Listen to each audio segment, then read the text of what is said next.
All right. Hey there, everyone, and happy Friday. I hope that you've all had a great week and are looking forward to the weekend. I know I am. My name is Jilliana, and I'm the customer relationship lead here at RightCapital. I'm thrilled to be here with you today for RightCapital's Academy presentation on the cash flows. I like to say that understanding the cash flow tables is like looking under the hood of our car. It can hold fantastic information that is key to understanding exactly what's happening in a plan and why. If you're newer to Right Capital, this is going to be an excellent opportunity for you to learn more about our cash flows and start getting comfortable with understanding the flow of the tables.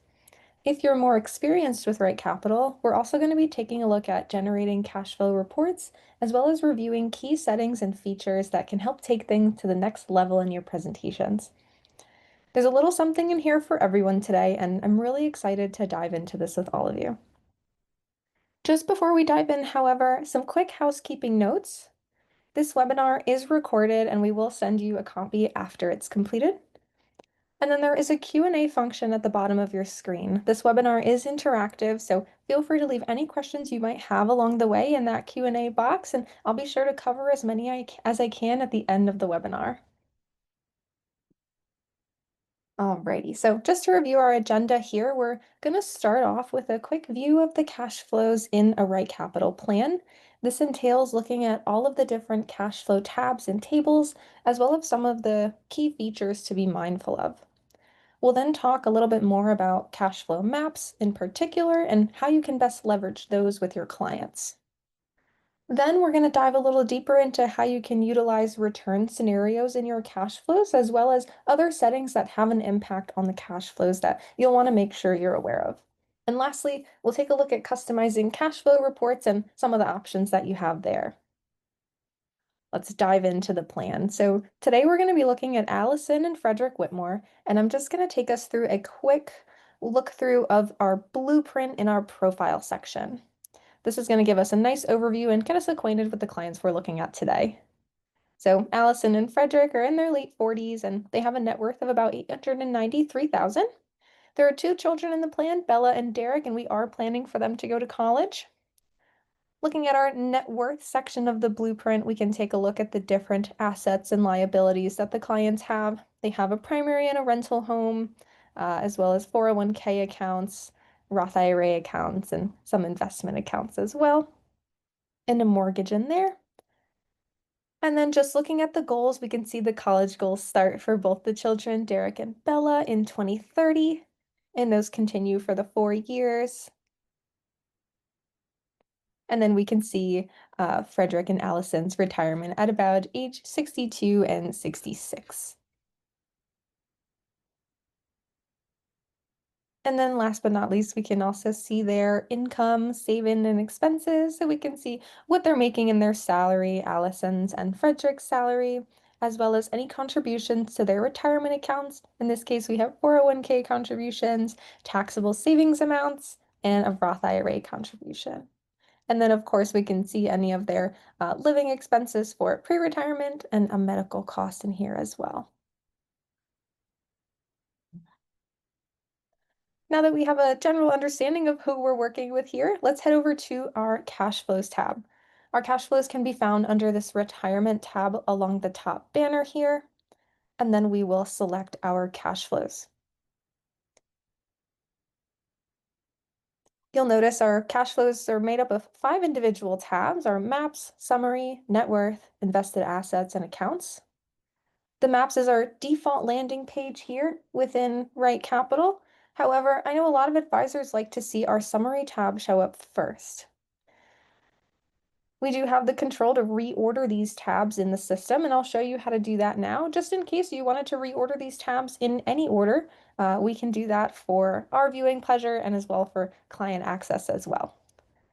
To do that, we're going to click on our advisor portal, and the best way to do that is to click on our Right Capital logo or your logo that was uploaded in the corner here, and that'll bring us back out to our client list.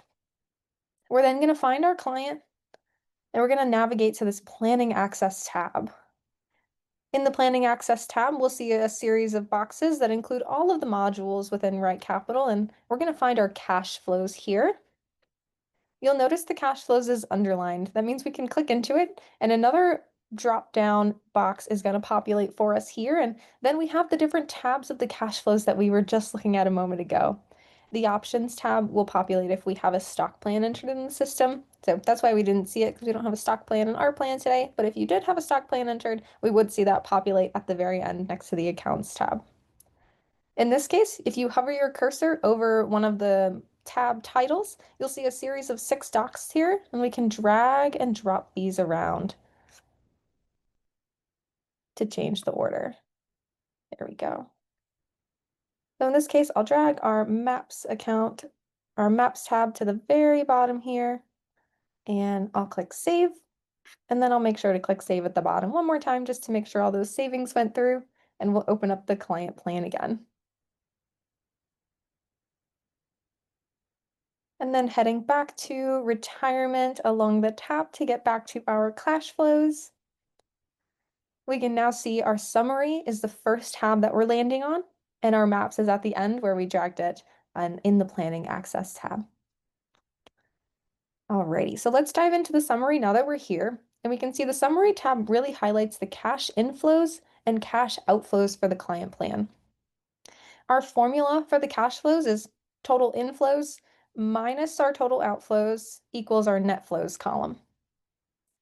Our total inflows include our income inflows, our plan distributions, and other inflows.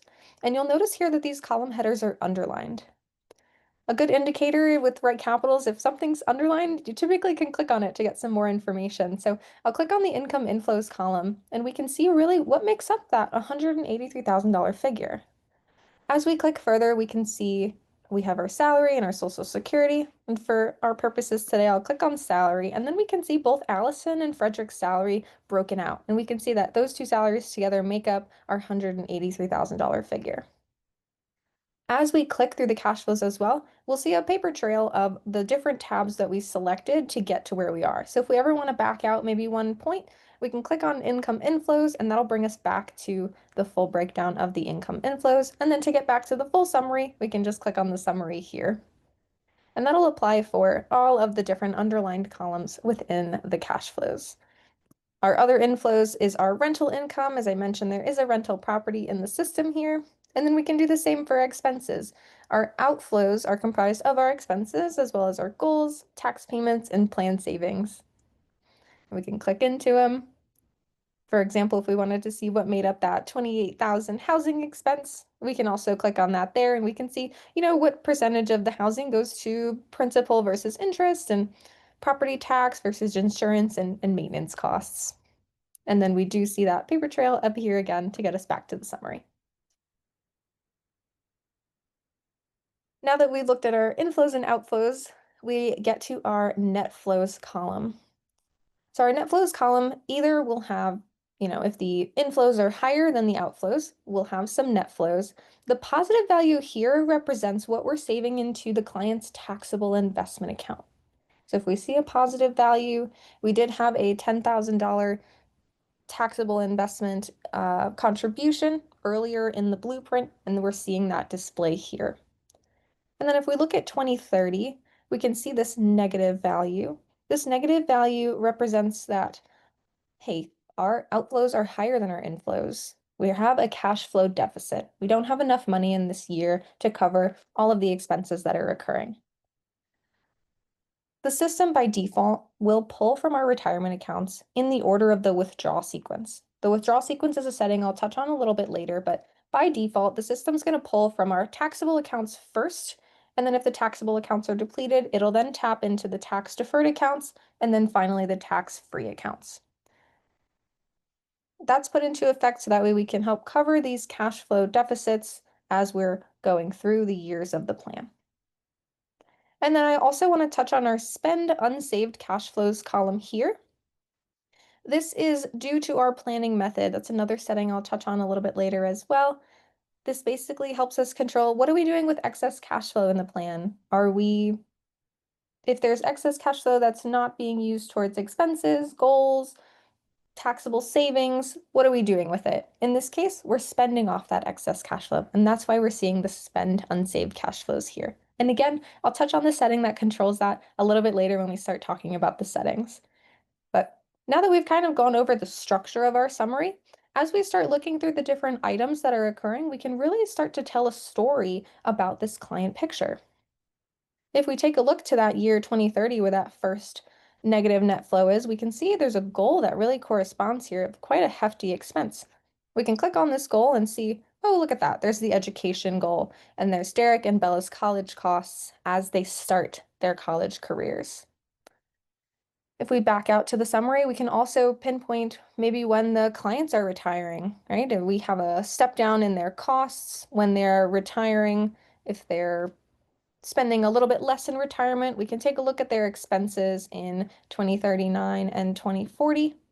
Looking at our living expenses, we can see, oh yeah, the pre-retirement living expenses have been stepped down quite a bit when they hit retirement, maybe expecting to spend a little bit less money since they'll be making a little bit less as they retire from their jobs and they're not getting that salary anymore. And then, of course, we can even go down a little bit further and see maybe if there's any long-term care entered into the plan. We can see if our expenses really spike up at the end here. We can see this large value in the last 2 years of the plan for Frederick and then the last two for Allison.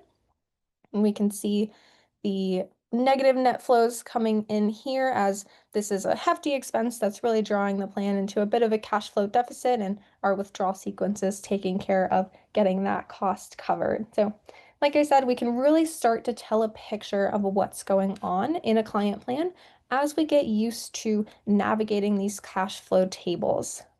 At the end of the day, what we see in terms of the order of operations here, what I really want to hone in is cash inflows minus cash outflows to get our net flows column to the far right. Now that we have a better understanding of our summary tab, the next tab here in the cash flows is our net worth. And this page is going to show us some important balances and values over the course of our plan. We, of course, can track our non-qualified and qualified assets as they're increasing or maybe decreasing depending on what's occurring throughout the plan. We also have the ability to track if we have a stock plan or some options and RSUs entered in the system. We can track the value in that if that's something that your clients might have.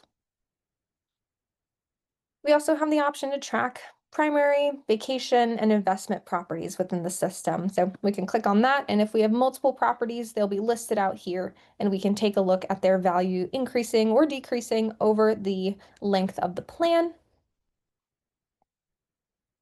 On top of this, if your clients have business, trusts, or other assets, those will also be included here, and we can keep track of those. And then more towards the right here, we have mortgages. So for the properties that we have entered in the profile net worth, if we have mortgages tied to them, we can see those mortgage paydowns and we can see the balances decreasing as time goes on. And ultimately, we can see when those houses are projected to be paid off as long as everything goes on to plan. And then lastly, we have our other loans column, and this is going to include things like credit cards, but it can also include student loans and other loans that are included in the profile net worth section. And then, of course, on the very far right, we have our net worth tracking value, and we can see their net worth projected for every year of the plan, and we can see where they plan to end up, and if there are any dips in the net worth, it can help us investigate what might be going on and why we might see that value decreasing over time. Perfect. So the invested assets tab is the next tab here, and this page is focused more specifically on the client's investment portfolio. So it's important to note here, while our net worth did include that property information, this tab excludes that property information. So we're really just zeroing in on the client's investments here. And this is where we can start to find things like our planned savings each year. We also display this in the cash flow summary. So there's a little bit of an overlap, and we can just see this again where they're contributing to their 401k and Roth IRA. And then, of course, we can drill in even deeper and see, what percentage of that is coming from Allison's salary as well as Frederick's salary.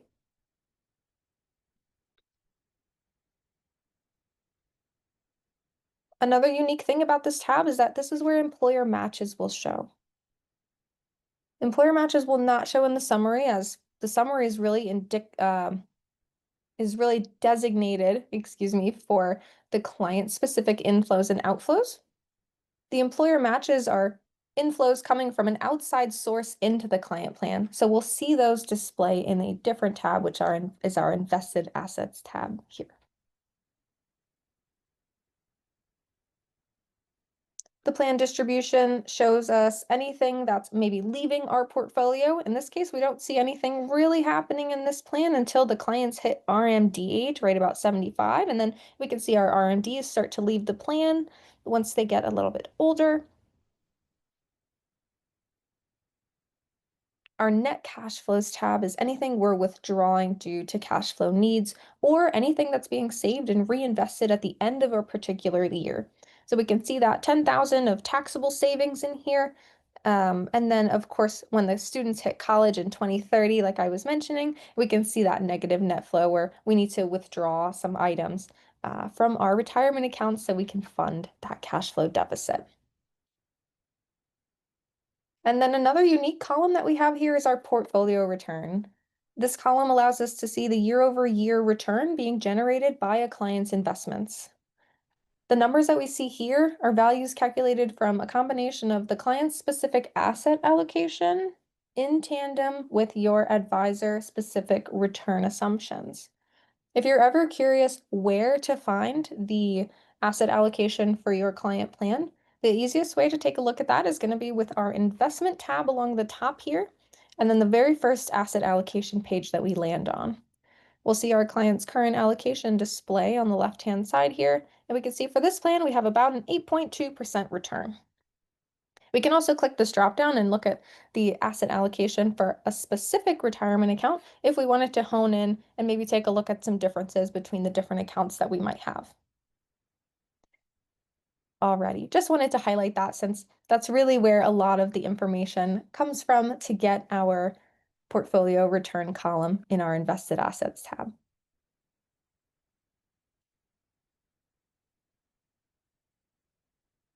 Alrighty. And the last cash flow table that we have here is the accounts tab. This is the best place to see the end of year balances for all of the different account buckets in the plan. We can, of course, I'm sure you're getting the hang of it by now, click on the column headers to see a breakdown of the different accounts. In this case, for the taxable bucket, we can see what makes up cash and what makes up our taxable investment accounts. And then, of course, we can see the differences between Allison and Frederick's 401k. We can take a look at those balances growing over time for each specific account. Same for our traditional IRAs for each client. And if we have multiple, they'll all be lined up here in our Roth IRA. Now, I also want to point out that we have this drop down in the upper corner here. And this gives us a lot of different metrics where we can kind of take a look at the movement of money between different accounts. For example, we can take a look at our additions to accounts, and this could show us any ongoing contributions or savings we have towards our accounts. We can also take a look at our required minimum distributions. Now, our required minimum distributions and our withdrawals from accounts are shown on two separate pages. And I just wanted to point that out because sometimes we expect our RMDs and our withdrawals to show together. But to make it easier just to identify what exactly is the RMD that's being calculated, we break that out here. And we can see that occurring starting at age 75 when the clients hit RMD age from our tax-deferred accounts. On top of this, we also have our withdrawals from accounts. This is going to be where we're pulling from our accounts to cover those cash flow deficits that I talked about earlier in the plan. When our outflows are higher than our inflows and we fall into that cash flow deficit, this is going to help us pinpoint from which accounts are we pulling those funds from to make sure we can have enough money to get through that year. And then one thing I also want to make sure I mention is our net flows cash flow table here. This is the best place to see money moving around between the different accounts in the plan as well. A good example of that would be something like Roth conversions. We would be able to see the funds leaving the tax-deferred accounts and moving over into the Roth IRA. I do have a tax proposal lined up here where we have a Roth conversion. So I'm going to go ahead and turn that on so I can show you what exactly this would look like as we're seeing the funds move around. So to turn that on, I'm going to go back to our retirement analysis tab along the top here. And I'm going to scroll down to our action items. I'm going to find our tax strategy action item, and I'm going to set it to our proposed strategy. This will then pull in that tax proposal that I built for you guys so we could see the movement of funds between the different account types. And once I turn that on, I will then go back to our cash flows tab. And then accounts, and we'll filter it back to net cash flows. And then if we scroll down a little bit here, we can see in 2040 where they begin. We can see we have some funds being pulled out and the funds going into our Roth IRA. Same for the next year where we have a little bit more conversions going on. We can see the funds being pulled out of our tax deferred accounts and moving on to our Roth IRA account. So just a great visual to show, even when you're speaking to your clients, just to kind of give them a better picture of what exactly is going on here as we are doing these conversions. What do my accounts look like? How am I going to know what funds I need to pull and from where? So just a great visual to help facilitate and make our clients a little more comfortable with the idea of doing these large movement of funds between different accounts. Perfect. And the last tab we're going to look at here is the Maps tab.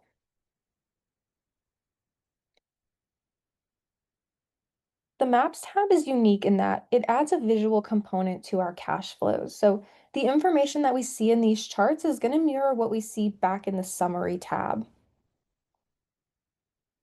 We've got our cash inflows on the left-hand side. We've got our cash outflows, and we have our net flows at the bottom here. This page is really designed more with clients in mind, especially those clients who may struggle a bit to understand what they're looking at in some of the cash flow tables or the spreadsheets. They can be a little complicated sometimes, totally understandable. There are two different visuals here that we can toggle between, but what we have here first is our waterfall chart. And this is known as a Sankey diagram.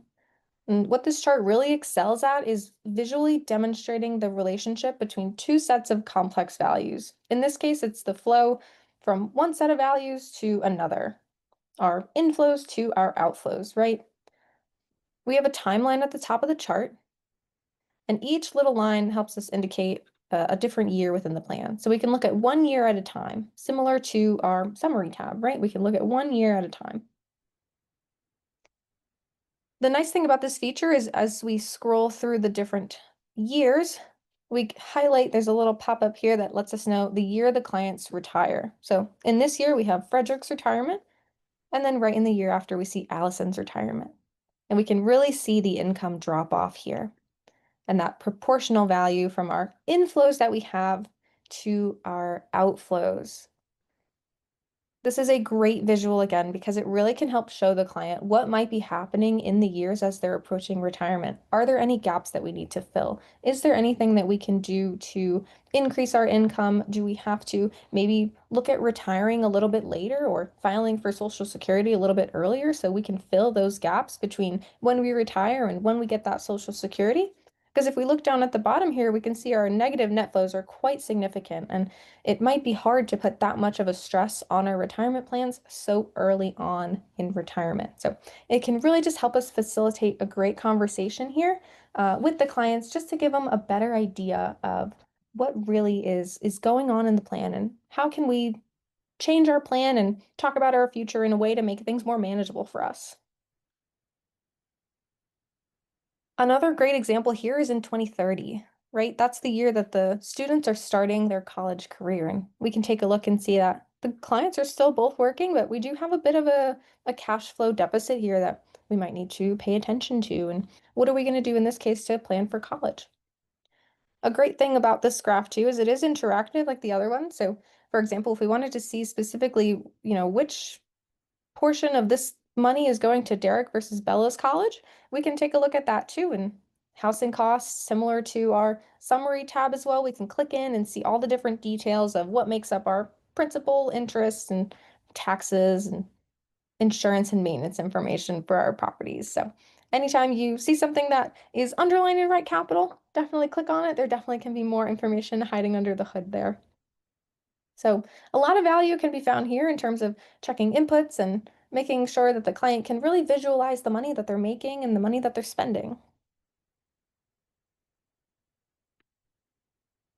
The second visual we have, if we take a look at this drop down on the chart title, is going to be what we call our breakdown. This is an alternative visual representation of our summary tab as well. It's a little interactive, just like the waterfall chart. It really is the same visual, just in a slightly different format. So if for whatever reason, maybe the clients didn't like the way the waterfall looked and a more graph sort of breakdown visual is more appealing to them, then we can cater to that client experience as well. And very similar to the waterfall chart, we can click on these little drop downs here and we can take a look at what breaks out these values even further. And we do have access to this for every year of the plan. And we can take a look at our cash flows as well as our inflows and our outflows.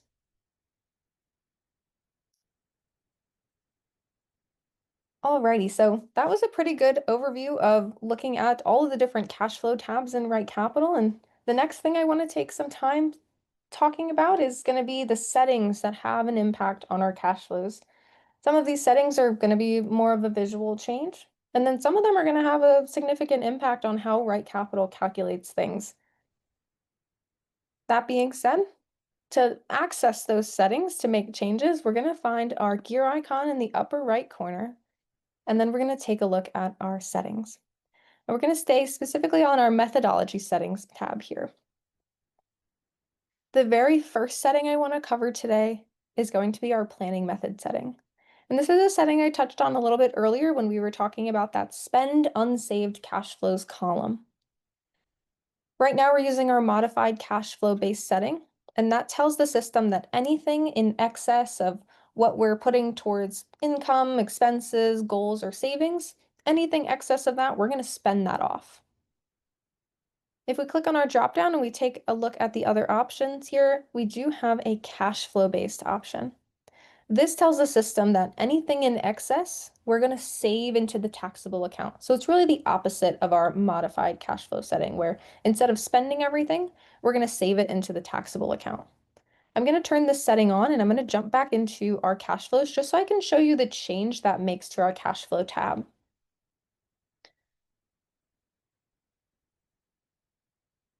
You'll notice here when we get to the summary, our spend unsaved cash flows column goes away. All we have now is our inflows, our outflows, and our net flows. So all of that excess cash flow that we were spending off before is now going into the taxable account. Now I want to note too, when we're changing these cash flow settings, our planning method settings, there are no data that is lost. That 10,000 of taxable savings that we had in our modified cash flow in our profile tab is still going to be here when we turn it on. So I'm going to show you our profile tab, which is where we can find our savings, and our 10,000 of our taxable savings that we were looking at earlier is no longer here.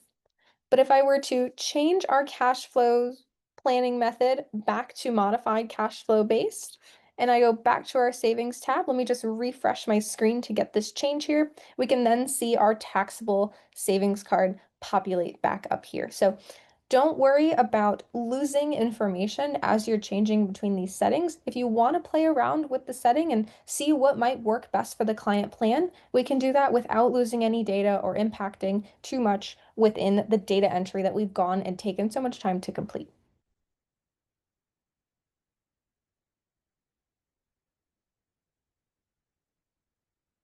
Wonderful. All right, so right after our planning method setting, I'm going to go back to our gear icon settings tab here, just so we know where we are.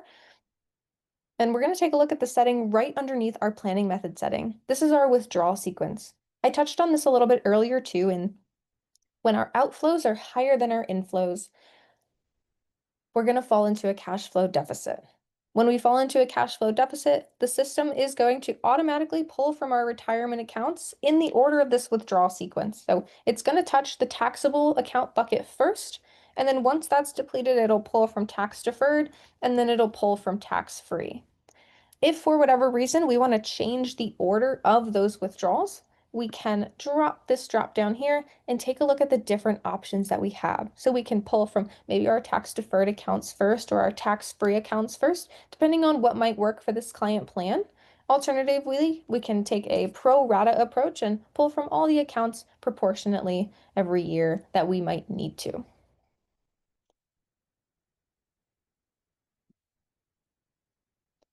On top of this, we also have our cash flow in simulation starts setting. Now, this essentially gives us control over when the cash flow simulation starts. A lot of advisors like to stick to our January 1st of this year, as we have the full first year of projections listed in the plan. So our cash flow page will start with the year 2025. It'll start January 1st of 2025.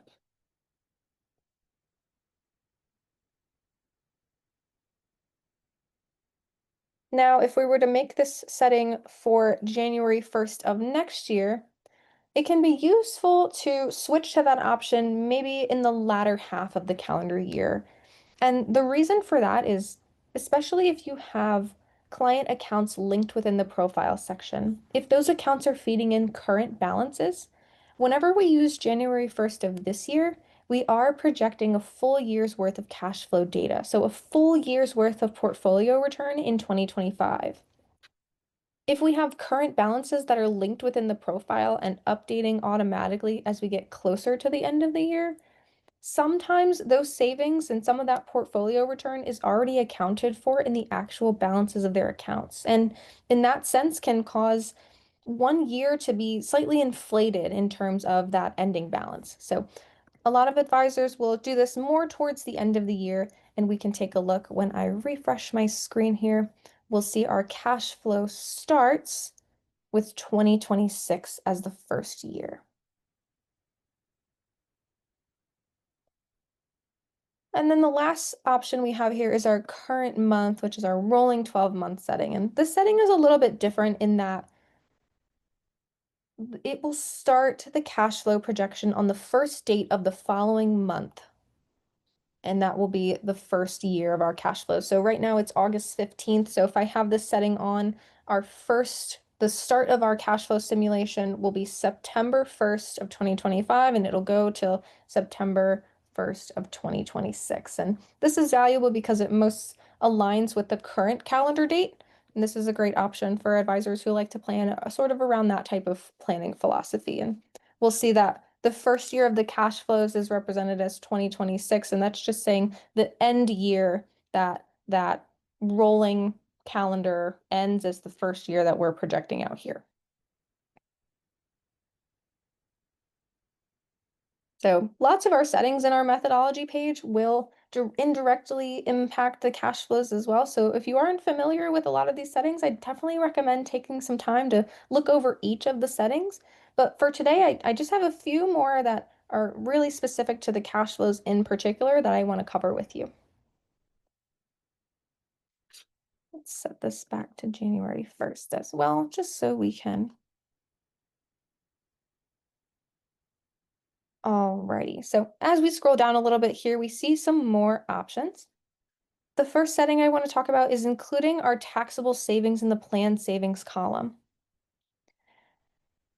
Right now, with our modified cash flow setting, the system by default will put all of our taxable savings into our net flows column. A lot of advisors like to include their taxable savings in the planned savings column. So if we were to check that setting in our methodology settings and select save, I'll then show you as we head back to retirement here, and I'll refresh my screen so we can see those changes. We'll then be able to see now our net flows kind of go to 0 here, but then we do see our taxable savings populate within our planned savings column. This is a visual option. It doesn't change the calculation at all. It just changes where we're seeing that savings. So if you like to see your savings all together in that plan savings column, that's definitely an option for you.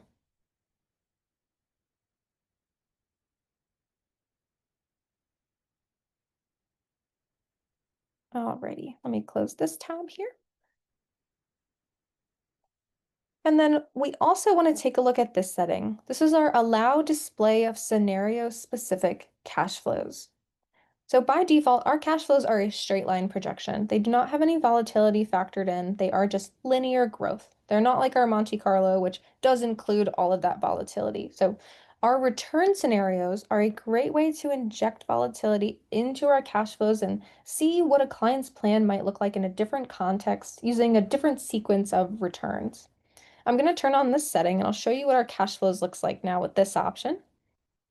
And I'll just refresh my screen so we can see that change. And now you'll notice another drop down in the upper corner here. If we click on this, we do have some RightCapital defaults of return scenarios that we can apply to our cash flows to really get that volatility in there. However, as advisors, we do have the option to create our own return scenarios as well. I'll show you where we can see these already included RightCapital default ones, and I'll show you how to create new ones as well if you're interested in that. To do that, we do have to go back out to our advisor portal. So the best way to get there again is to click on our logo in the upper left corner here, and then we'll get back out to our client list. We're then going to find our models tab along the top here and scenarios. This is where we can see the different return scenarios that RightCapital has. But of course, you can add a new scenario in here and adjust these values accordingly, depending on what we want to see change in the equity, fixed income, and cash return options. We can also name the scenario up at the top here.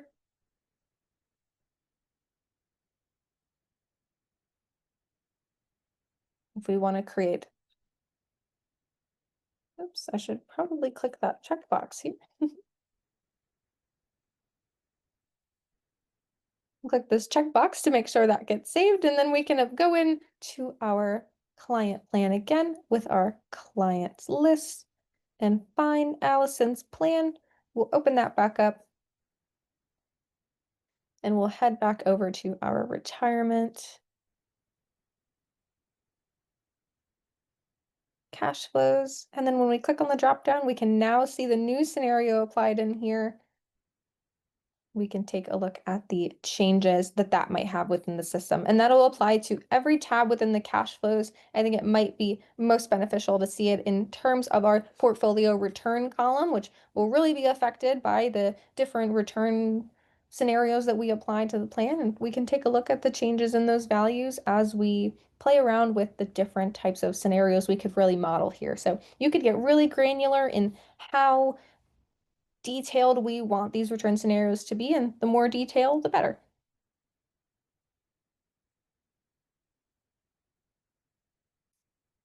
All right, so there are other settings in our methodology page that can indirectly impact the cash flow, so definitely take the time to look into those. But for the sake of time today, there is another thing that I want to go over, and that's going to be our cash flow reports.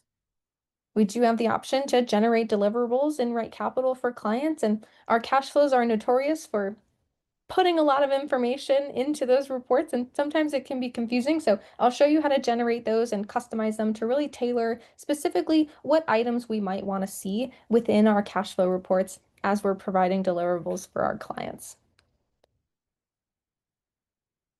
To generate a report, we're going to click on our gear icon in the upper right corner, and then we're going to click on Report. You'll then see a series of checkboxes with all the modules in RightCapital. So as we're going through, we can generate different modules within the deliverable for the client.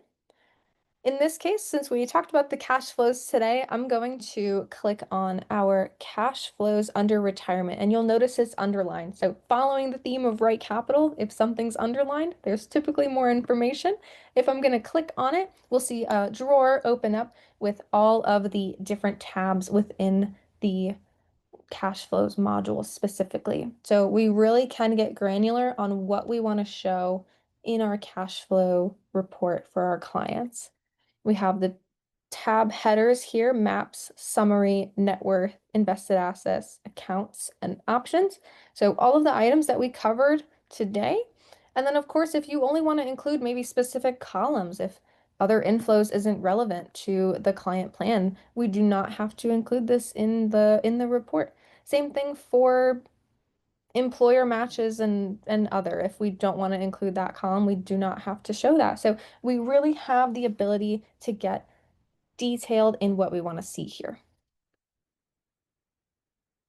And then, of course, another great option here is our select plans. If we turn this toggle on, we can take a look and see we have the option to select multiple plans within our report. So if you have multiple plans created in retirement analysis, and you have maybe multiple different scenarios that you want to show to a client, we do have the option to include them all in one report using this drop down here. So other proposed plans that you've created will show up in the bottom here. We can have them selected, and then we can go ahead and select maybe some items that we want to see in our report, and we can click done. We'll then see a lightly highlighted feature indicating to us that we've selected some items in the cash flows. And then we can come down here and select our download selected pages. This will then download the report to your computer as a PDF. Feel free to open it up, take a look, see if you like the way it looks. If not, we can definitely go back in here, reselect some items, play around with the different format of the report until you get something that you like that you want to present to your clients.